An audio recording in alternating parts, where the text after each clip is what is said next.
Saya akan melalui tempat yang cukup menarik juga, yaitu Museum Bahari dan kawasan Kota Tua. Saya akan coba berusaha untuk bisa mampir ke Museum Bahari, setidaknya bisa ke Menara Shah Bandar. Saya melewati Museum Bahari ini, ya, di mana ada Menara Shah Bandar yang miring. Ini saya mampir dulu ke sini ya, untuk kita tahu apa saja yang ada di dalamnya. Kita lihat nih bangunan ini, menara ini miring ya.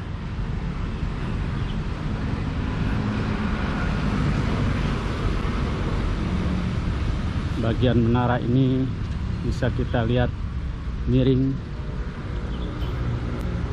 tapi masih berdiri. Ya, ini di pintu masuknya, lorong tangga. Kita ke ruang koleksi dulu.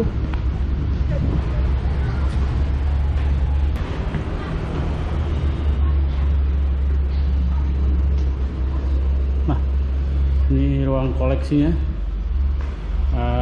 Di Museum Bahari ini ada lensa Fresnel ya, kemudian enggak ada. Ini lampu suar kristal. Ini lampu suar kristal. Jadi ini bagian dari mercusuar sebagai pendanda laut. Sama juga ini lampu mercusuar juga. Oke, kita lanjutkan ke luar, ke ruangan yang lain.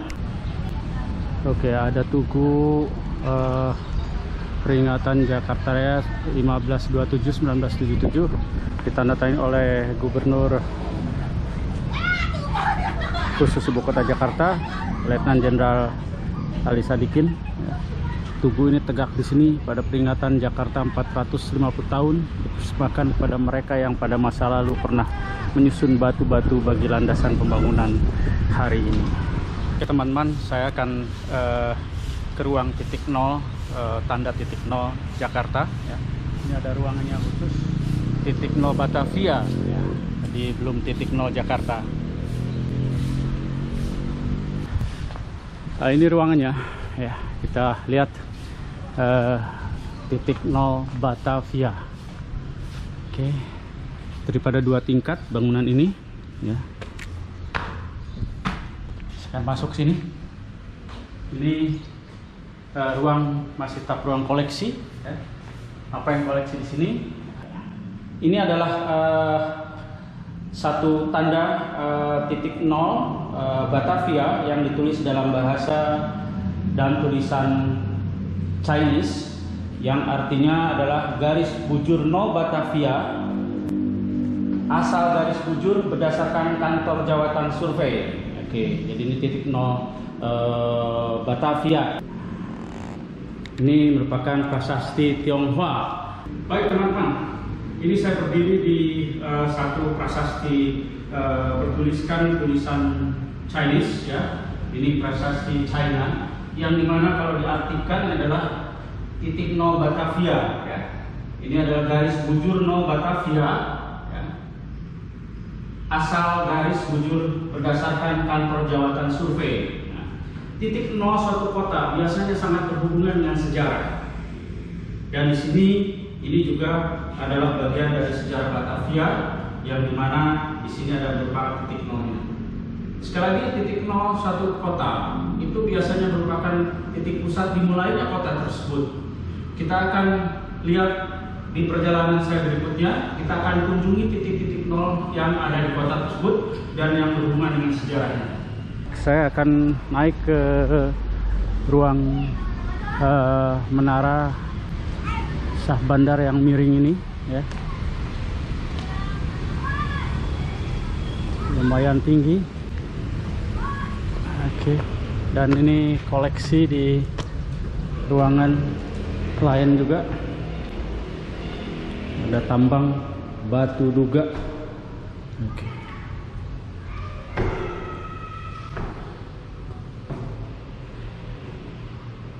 Oke, dan ada lukisan mungkin masa lalu di daerah ini ya. Oke. Ada lampu navigasi kapal. Nah, saya sekarang akan naik ke Menara Pandang.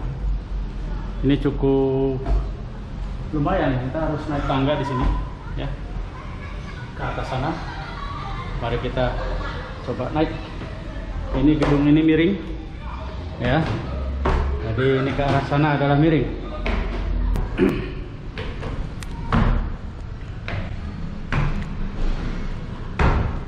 Jadi menara ini miringnya ke arah sana ya. Ke arah belakang saya ini miringnya. Oke. Kita lanjut lagi ke atas. Ini ada lukisan Pelabuhan Sunda Kelapa pada abad ke-18 ya. Kita lihat. Nah, itu tadi ruangan di bawah ya, jadi halaman bawah tempat tadi kita naik terlihat dari lantai 2 ini ya. Saya akan naik lagi ke lantai 3. Lumayan capek ya. Ada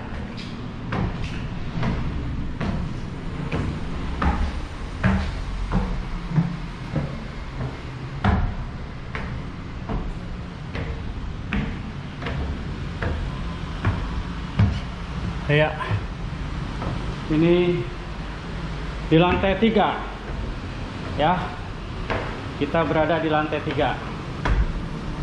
Nah, kita bisa melihat pemandangan di bawahnya ya. Ini Museum Bahari, bangunannya masih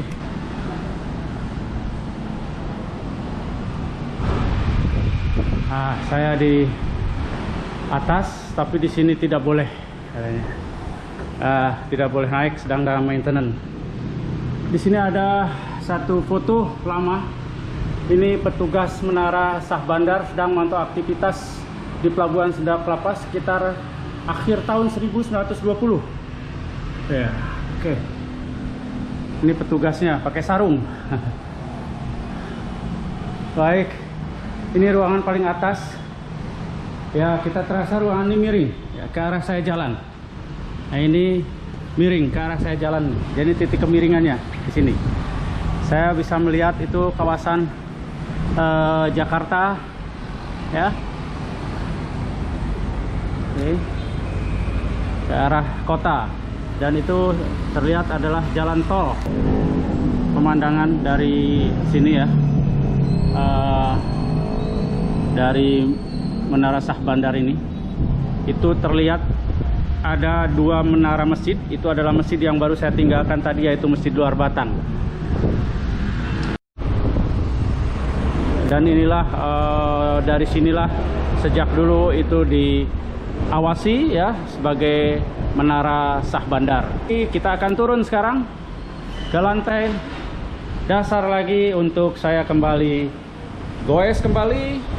goes dengan sendiri, dan nikmati juga adalah semua yang ada ya, objektivitas sejarah, budaya, ataupun apapun juga yang bermanfaat untuk kita semua. Kita lanjutkan perjalanan masih dengan Aki Momon Ngaprak.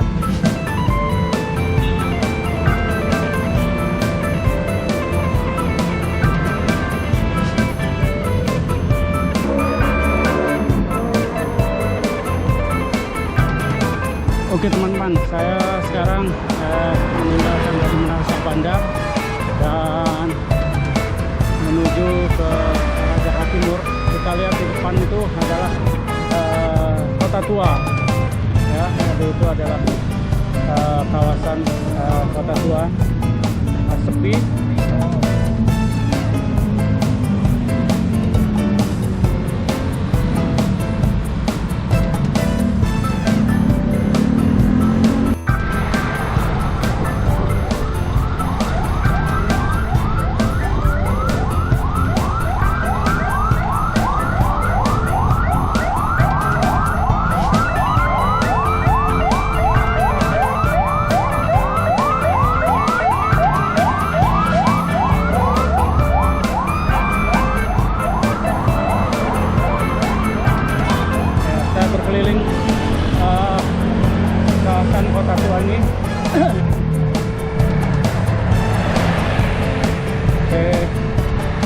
masih belum dibuka nampaknya.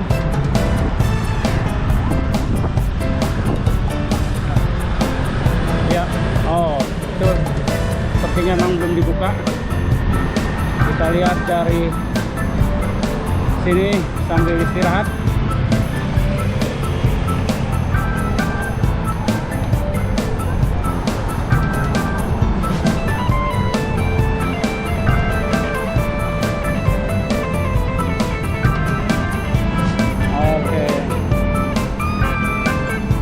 Nampaknya masih ditutup ya kawasan Kota Tua ini. Ini adalah di kawasan museum sejarah, yaitu Gedung Fathaillah ya.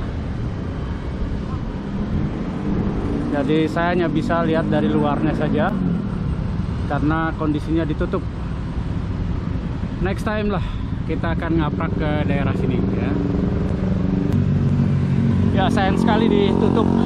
Jadi saya tidak bisa masuk ke lokasi ini. Di tempat lain nampaknya museum sudah dibuka, di sini mungkin belum. Mungkin ada pertimbangan tertentu. Mudah-mudahan nanti di perjalanan ngaprak berikutnya kita akan eksplor. Karena rencananya saya hari ini hanya khusus masjid, namun bagaimanapun juga karena melewati daerah ini, maka saya ambil untuk beberapa gambar.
Walaupun belum dibuka, kita hanya diizinkan di luar areanya. Kita akan masuk.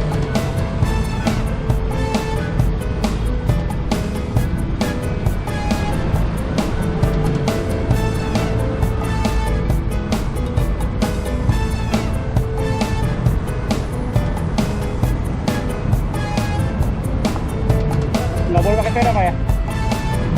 Ini boleh masuk pakai sepeda? Oh iya, boleh Pak? Masih Pak ya? Masih Pak?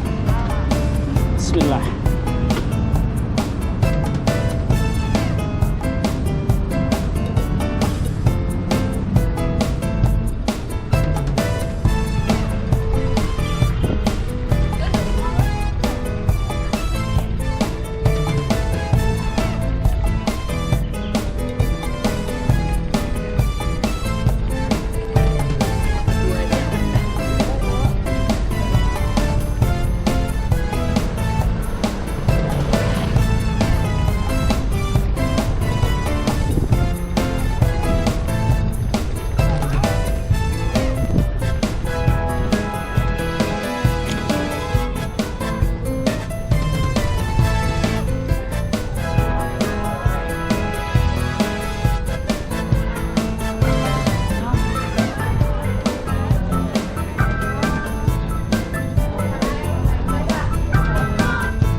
Oke teman-teman, saya sudah tanggung sampai sini, jadi mampir dulu di kawasan Kota Tua ini.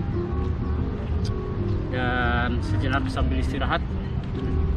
Sayang sekali kita tidak bisa masuk. Mudah-mudahan lain waktu kita bisa explore daerah ini secara detail. Sebagaimana saya sampaikan, rencananya hari ini hanya khusus untuk masjid. Namun karena banyak yang dilewati cukup menarik untuk teman-teman dan untuk saya sendiri dalam pengaprakan, ya, walaupun ini untuk kesekian kalinya, saya mungkin agak tertunda untuk ke masjid yang ketiga.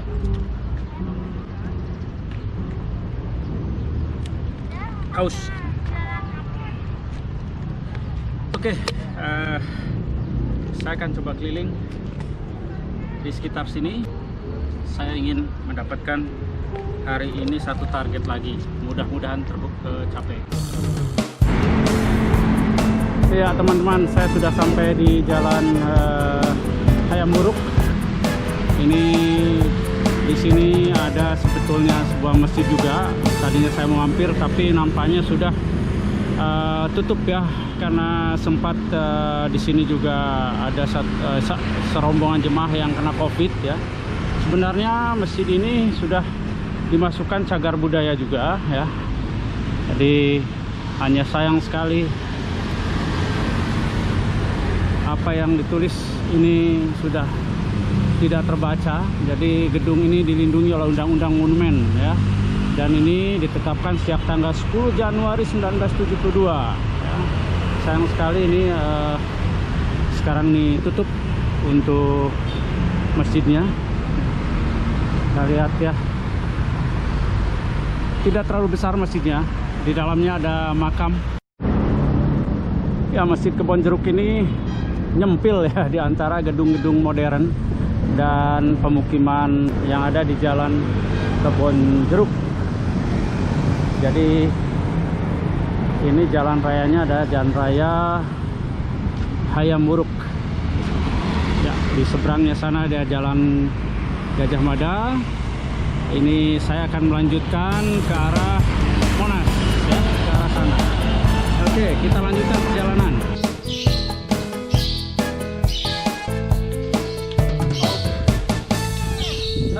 Akhirnya pulang juga. Habis ngaprak. Oke. Kita jumpa lagi di ngaprak berikutnya. Salam ngaprak.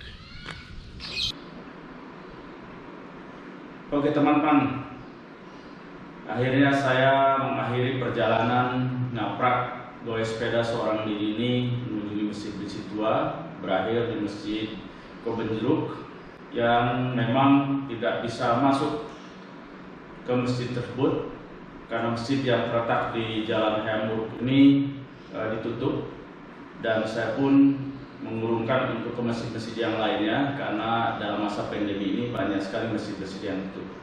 Sebenarnya Masjid Kebon Jeruk ini cukup menarik, berada di tengah-tengah keramaian untuk saat ini, sehingga saya menyebutnya nyempil di antara gedung-gedung tinggi saat ini, dan didirikan pada tahun 1786 oleh orang Tionghoa bernama Chao Chen Fu yang makamnya ada di masjid tersebut.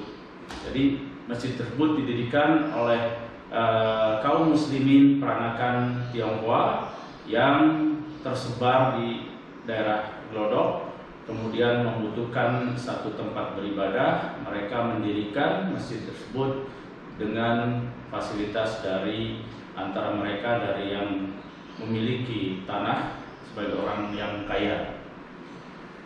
Didirikan pada 1786. Sedangkan pendirinya sendiri meninggal pada 1792, dimakamkan di masjid tersebut negara. Kenapa? Di masjid tersebut juga ada semacam fasilitas untuk menginap di atasnya, karena memang merupakan persinggahan. Selain bagi orang awam sendiri memang sangat mudah diaksesnya karena memang berada di pinggir jalan raya yang sangat-sangat ramai, pusat perekonomian di Jakarta, di daerah Glodok, dan berada di Jalan Hayam Wuruk, walaupun sekarang kiri kanannya sudah merupakan gedung-gedung yang tinggi. Kembali ke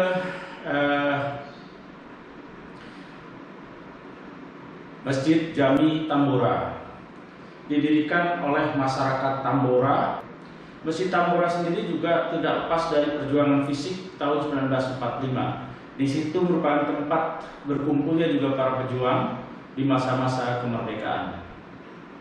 Kemudian luar Batang, Habib Hussein itu juga selain dikenal adalah yang menentang penjajahan di daerah Sunda Kelapa saat itu, juga merupakan tokoh yang bisa mempersatukan berbagai suku untuk hidup di sekitar masjid tersebut yang awalnya berupa surau. Baik, dari perjalanan yang singkat ini ya, sebenarnya ada beberapa catatan sebagai catatan kaki dalam perjalanan saya. Yang pertama adalah bahwa masjid tersebut tidak hanya untuk beribadah, tapi untuk kegiatan sosial bahkan perjuangan dari suatu bangsa. Ya. Yang kedua, masjid tersebut juga merupakan pemersatu dari berbagai suku untuk sama-sama dalam satu naungan keterikatan agama. Dan yang menarik juga adalah bahwa ketika kita bicara agama, tidak memandang dari suku ataupun kebangsaan, sehingga banyak sekali masjid-masjid juga yang didirikan oleh dari turunan Tionghoa. Salah satu yang sudah kita tadi jelajahi adalah Masjid Kebon Jeruk. Jadi itulah 3 catatan kaki yang saya bisa sampaikan. Hanya satu lagi tambahan dari saya yang istimewa bagi saya tentunya, bahwa setiap kayuhan sepeda kita bisa lebih maknai dengan cara kayuhan itu menuju ke masjid-masjid atau objek-objek wisata sejarah yang lain, sehingga tidak hanya kegiatan ngaprak dengan sepeda hanya mendapatkan satu kesehatan, tetapi itu adalah pengalaman, wawasan, dan tentu adalah menimbulkan kecintaan terhadap bangsa ini. Ikuti terus channel Aki Momon Ngaprak. Jangan lupa subscribe, comment, like, and share. Salam ngaprak, salam sehat. Sampai jumpa lagi di ngaprak berikutnya, masih dengan Aki Momon Ngaprak.